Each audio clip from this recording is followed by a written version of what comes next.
Shalom adik-adik kasih Tuhan Yesus. Kita bertemu kembali dalam ibadah kita pada Minggu tanggal 3 Mei 2020. Sukacita yang senantiasa ada di dalam hati kita, di dalam ibadah kita. Walaupun kita tidak bertemu secara langsung, tapi melalui streaming ini diharapkan kita boleh menipat sukacita daripada Tuhan. Adik-adik, di dalam ibadah kita, adik-adik sudah memuji Tuhan, sudah berdoa, dan saat ini kita akan bersama-sama membaca dan merenungkan firman Tuhan. Kita tahu firman Tuhan adalah makanan rohani untuk kita. Jadi dengan makanan rohani ini diharapkan kita boleh bertumbuh dan kuat di dalam Tuhan. Adik-adik kasih Tuhan Yesus, Abang sudah membuka dan saat ini kita mempersiapkan Alkitab kita sebagai bacaan kita ya. Alkitab kita hari ini, bahan ajar kita terambil dari Amsal 22 ayat 6. Ya, adik-adik bisa mempersiapkan bahan ajar kita, Amsal 22 ayat 6. Kemudian bacaan remaja terambil dari 2 Timotius 1 ayat 5. Ya, adik-adik tolong dipersiapkan lagi ya. Bacaan remaja kita 2 Timotius 1 ayat 5. Dan invokasio kita sebagai ayat hafalan terambil dari Efesus 6 ayat 1. Oke, Efesus 6 ayat 1 adalah invokasio kita. Oke, adik-adik kasih Tuhan Yesus, sebelum kita membaca firman Tuhan, kita berdoa bersama. Kita berdoa. Tuhan Yesus, kami bersyukur dan berterima kasih untuk berkat yang Engkau berikan kepada kami. Kami bisa bertemu kembali dalam ibadah. Ini adalah karya yang terbesar yang Tuhan berikan bagi kami. Tuhan, kami mau kami diperlengkapi melalui kuasa Roh Kudus. Kami dimampukan untuk dapat membaca, merenungkan, dan sekaligus melakukan firman Tuhan yang sebentar akan kami baca dan renungkan. Olehnya ya Tuhan, persiapkan hati kami. Jadikan hati kami sebagai tanah yang siap ditabur oleh firman Tuhan yang akan berbuah menjadi buah roh di dalam kehidupan kami. Berbicaralah ya Tuhan, kalau kami siap untuk mendengarkan. Terima kasih Tuhan Yesus, kami bersyukur. Amin. Adik-adik kasih Tuhan Yesus, mari kita sama-sama membaca Alkitab kita. Seperti yang tadi sudah Abang katakan, diambil dari kitab Amsal, Amsal 22 ayat 6. Ya. Amsal 22 ayat 6. Kita akan baca bersama-sama. Abang dari tempat ini, adik-adik dari rumah masing-masing ya. Kita akan baca bersama-sama. Amsal 22 ayat 6. Dikatakan, didiklah orang muda menurut jalan yang patut baginya. Maka pada masa tuanya pun ia tidak akan menyimpang daripada jalan itu. Oke, kita ulang bersama-sama ya. 3, 2, 1.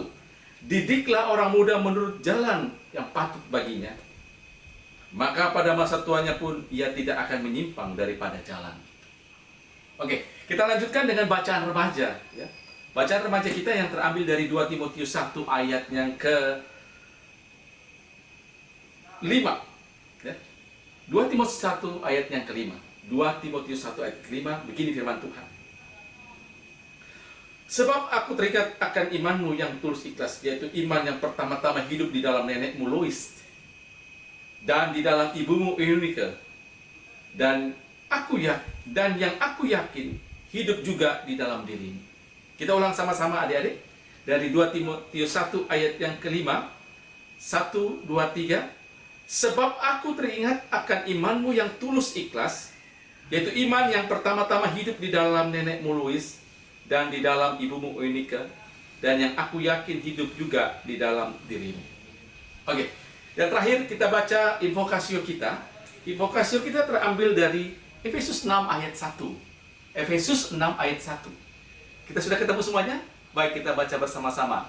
3, 2, 1. Hai anak-anak, taatilah orang tuamu di dalam Tuhan, karena haruslah demikian. Kita ulang sekali lagi. Hai anak-anak, taatilah orang tuamu di dalam Tuhan, karena haruslah demikian. Sampai sedemikian pembaca firman Tuhan. Yang berbahagialah kita yang sudah membaca, yang akan merenungkan, dan terlebih yang akan kita lakukan dalam kehidupan kita hari lepas hari. Terpujilah Tuhan kita Yesus Kristus. Adik-adik kasih Tuhan Yesus Kristus, hari ini kita akan sama-sama belajar dengan tema yang diberikan oleh Brother Raman kepada kita. Minggu tanggal 3 Mei 2020 dengan tema Didikan untuk Masa Depan. Adik-adik dikasih Tuhan Yesus Kristus, didikan atau pendidikan, ada hal yang terpenting, ada hal-hal yang tidak mungkin terlepaskan dari kehidupan kita. Bahkan sejak kita lahir sampai nanti kita menghadap kepada Tuhan, proses pendidikan tetap berlanjut. Adik-adik dikasih Tuhan Yesus, ketika kita lahir, kita ada di dalam bimbingan, di dalam perlindungan orang tua kita. Orang tua kita pun banyak mengajar hal kepada kita, yang membimbing kita, yang mengharapkan ke depannya kita akan lebih baik. Proses ini terus berjalan sampai adik-adik menginjak harus bersekolah. Bersekolah, dan proses sekolah itu juga ada proses yang kita alami, baik melalui taman bermain, taman kanak-kanak, SD, SMP, SMA, bahkan sampai perguruan tinggi. Dari setiap tahapan itu ada lagi proses demi proses yang dialami. Dan ini tentunya sebagai anak remaja, adik-adik sudah mengalami. Dan saat ini adik-adik duduk di kelas SMP ya, sampai dengan SMA. Berarti sudah ada proses yang sudah adik-adik lalui. Baik itu proses dari taman bermain, taman kanak-kanak yang 2 tahun, SD yang 6 tahun, SMP yang 3 tahun, bahkan SMA yang 3 tahun. Semua proses harus dilewati. Semua proses harus ditekuni. Begitu juga adik-adik mendapatkan pendidikan di gereja. Ketika dari kecil, orang tua mengajak adik-adik untuk masuk kelas batita, kelas balita, kelas kecil, kelas tanggung, ya, kelas pra-remaja, dan sekarang remaja. Dan kita duduk di kelas remaja. Adalah tahap demi tahap yang sudah adik-adik lalui. Inilah proses pendidikan yang harus kita tekuni, yang harus kita terima adik-adik. Didiklah orang muda menurut jalan yang patut baginya. Kita tahu, masa muda adalah masa di mana pembentukan proses, di mana dia harus mendapat pendidikannya. Ketika dia ada di rumah, maka peran orang tua, keluarga sangat membantu untuk pertumbuhan bagi adik-adik semuanya. Begitu juga di sekolah, ada guru, ada teman. Begitu juga di gereja ya, bisa bertemu dengan pendeta, bisa bertemu dengan pertua diaken, guru-guru KKR, maupun semua yang ada, baik itu Mamre, Moria, dan Permata. Adik dikasih Tuhan Yesus, rumah adalah tempat pertama untuk kita mendapat pelajaran, mendapat pendidikan. Begitu banyak waktu kita habiskan di rumah. Kalau di sekolah mungkin hanya sekian waktu ya, apalagi di gereja, paling lama 2 jam. Selebihnya adik-adik lama banyak di lingkungan rumah.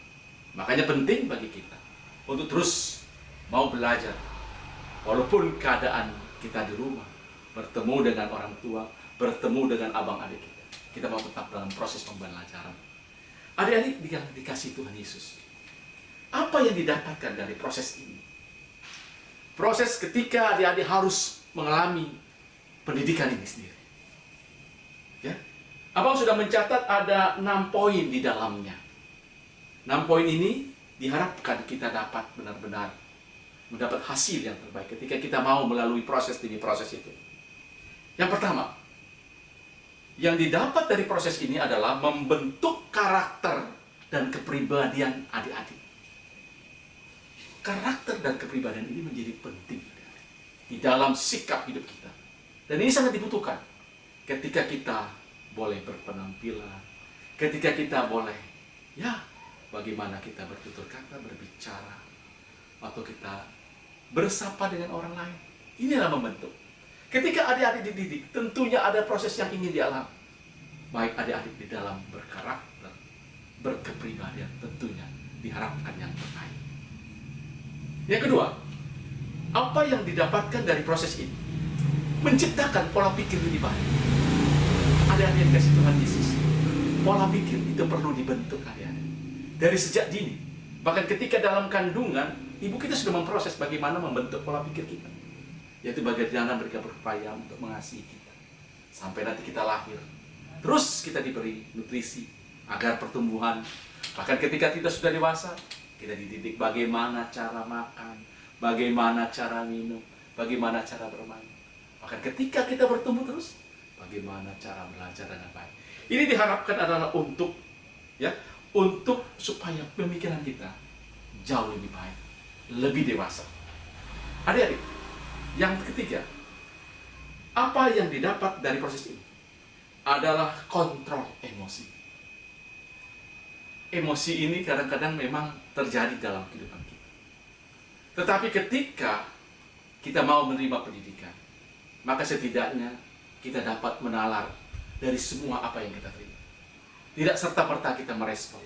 Tetapi bagaimana kita coba memilah, apa sih dari yang kita dapatkan ini? Ketika hal ini kita mau mendapat pendidikan, maka ini proses akan terus berjalan. Sehingga emosi lebih pada terkontrol. Ya. Ada yang dikasih Tuhan Yesus. Berikutnya, yang keempat, meningkatkan diri melalui ilmu pengetahuan. Tuhan menciptakan alam raya. Begitu banyak rahasia di dalam. Rahasia pengetahuan yang harus diungkap. Dan sampai saat ini masih banyak yang belum terungkap. Nah, ketika adik-adik melalui proses pembelajaran di sekolah, tentunya banyak ilmu pengetahuan. Dan diharapkan, ketika adik-adik cukup mendapat ilmu pengetahuan ini, adik-adik dapat mengetahui rahasia apa sih yang Tuhan mau ciptakan pada alam ini. Tentunya untuk kebaikan kita manusia, untuk kebaikan sesama. Karena Tuhan menciptakan alam untuk kita juga. Maka kita mau berkreasi, beraktivitas di dalamnya. Adik-adik kasih Tuhan Yesus, yang kelima adalah memperbaiki generasi atau memajukan budaya. Di dalam pendidikan juga diperlukan agar generasi ke generasi akan semakin maju. Ya, dari generasi yang dahulu, bagaimana kalau kita melihat kembali generasi demi generasi, waktu zamannya tidak ada mobil, sampai akhirnya proses ada mobil, bahkan sekarang ada mobil super cepat. Itu adalah prosesnya, generasi ke generasi akan semuanya bermanfaat ya. Ketika kita mau belajar, maka kita akan memajukan, memperbaiki generasi ini demi generasi. Makanya menjadi penting adik-adik, pendidikan yang kita dapatkan ini untuk kita dapat memperbaiki generasi ke depan. Dan juga memajukan budaya. Kita tahu, budaya melekat kepada orang Karo ya. Orang Karo sangat terlekat pada budaya Karo. Kita tahu, banyak juga budaya ada di dalam. Ketika ilmu pengetahuan pertama, maka diharapkan budaya juga akan semakin berkembang. Ada yang dikasih Tuhan Yesus yang terakhir. Apa yang didapatkan dari proses ini adalah kepekaan. Menjadi penting. Ketika kita menjadi sukses nanti. Ketika kita menjadi berhasil nanti. Kita peka akan alam. Bahwa alam ini diciptakan Tuhan untuk manusia. Untuk seluruh umat manusia. Ketika kita mau bertanggung jawab, mengolah, dan merawat di dalamnya. Ini adalah kepekaan kita. Juga kepekaan kita dan empati kita kepada sesama. Ketika saudara berhasil kelak di luar, ketika saudara sukses, maka diharapkan saudara bisa menjadi saluran berkat bagi sesama. Ini penting adik-adik. Ketika kita dihadirkan Tuhan di dunia, kita mau berguna bagi sesama. Adik-adik kasih Tuhan Yesus Kristus. Dari bacaan kita, invokasio kita, di Efesus 6 ayat 1. Di sana tertulis bahwa, hai anak-anak, taatilah orang tuamu di dalam Tuhan, karena haruslah demikian. Ketika Anda sukses nanti, ketika Anda berhasil, ingat, orang tua adalah bagian yang terpenting dalam hidup kita. Jangan lupakan itu. Taatilah dia. Dia sudah merawat kita dari sejak kecil. Dia sudah menjaga kita. Dia sudah memberikan yang terbaik bagi kita. Dan ketika saudara sukses, ingat, orang tua bagian terpenting. Kasih dia, taati dia, sebagaimana di dalam Tuhan. Dialah wakil Tuhan yang boleh hadir bagi kita. Jadi pesan Tuhan bagi kita, Hai anak-anak, taatilah orang tua mujilah Tuhan, karena haruslah demikian. Ada yang dikasih Tuhan Yesus, bagian tadi sudah kita pelajari bersama-sama. Bagaimana proses ini harus kita jalani dan kita setia dan taat di dalamnya, sehingga didapatkan sesuatu yang terbaik. Bacaan remaja hari ini berbicara tentang Timotius. Ya. Kita tahu bahwa Timotius adalah teman sekerja Paulus. Di masa mudanya yang kisaran 18 sampai 23 tahun, dia jalan bersama Paulus di dalam ladang pelayanannya. Kemana Rasul Paulus pergi, di situ Timotius mengikuti, bersamaan dan juga melayani di masa muda. Di dalam 2 Timotius 1 ayat 5, apa yang Paulus tuliskan di dalam? Sebab aku teringat akan imanmu yang tulus ikhlas. Iman daripada Timotius. Iman yang tulus ikhlas. Iman yang bukan karena keterpaksaan, tetapi memang yang keluar dari dalam diri. Yaitu iman yang pertama-tama hidup di dalam nenekmu Lois. Jadi ada generasi awal. Lois ini adalah ibu daripada Timotius. Bagaimana Lois ini hidup di dalam iman yang benar, melakukan apa yang Tuhan perintahkan kepadanya, sehingga dia benar-benar mau menerapkan kepada Eunike. Bahkan dituliskan bahwa hidup juga di dalam nenekmu Lois dan di dalam ibumu Eunike. Generasi Lois yang adalah nenek Timotius jatuh kepada Eunike yang adalah ibu dari Timotius. Pelajaran yang terpenting yang didapat, dan hasilnya membuat dia baik. Dan sekarang hal itu ada di dalam Timotius. Oleh karena didikan neneknya Lois kepada Eunike, dan Eunike mendidik juga kepada Timotius, maka dihasilkan sesuatu yang baik dari Timotius. Adik-adik kasih Tuhan Yesus Kristus, menghadapi pandemi COVID-19 ini, tentunya banyak keterbatasan yang harus kita alami. Baik adik-adik yang saat ini harus belajar dari rumah, orang tua yang harus bekerja dari rumah. Tapi semua ini kita harus lewati. Program pemerintah untuk memutus mata rantai penyebaran virus corona ini, baik kita lakukan bersama-sama. Tapi ketika adik-adik belajar di rumah, ya, belajar dengan bantuan alat yang ada, tentunya guru tidak serta-merta bisa mengontrol. Bahkan mungkin orang tua juga tidak. Tetapi ingat adik-adik, ada Tuhan yang selalu bersama dengan kita melalui Roh yang Kudus, yang selalu menemani kita. Dialah yang akan mengontrol. Oleh karena itu kita harus bertanggung jawab untuk setiap tugas yang kita dapatkan, untuk terus belajar, untuk terus berjuang di dalam pembelajaran sebagainya. Harus ada hal yang harus kita lakukan. Ada yang dikasih Tuhan Yesus Kristus melihat, dan kita mau tentunya untuk terus bertanggung jawab juga akan panggilan untuk menjadi anak-anak yang mau rajin belajar. Adik-adik diharapkan dengan sungguh-sungguh untuk bekal hari depan yang penuh harapan. Ini yang bisa Abang sampaikan, dan ini menjadi berkat untuk kita semuanya, untuk terus mau diajar bahkan belajar. Terpujilah Tuhan kita Yesus Kristus. Kita berdoa. Bapa kami di surga, kami bersyukur dan berterima kasih Tuhan untuk berkat yang boleh kami terima melalui firman pada hari ini. Firman yang mengajarkan kami bagaimana kami perlunya untuk terus belajar.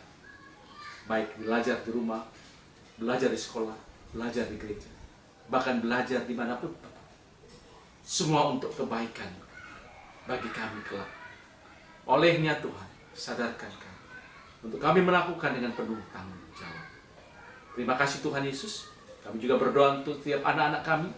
Berkati mereka, lindungi mereka dari yang jahat. Terpujilah Tuhan Yesus Kristus. Amin. Selamat hari Minggu. Tuhan Yesus memberkati.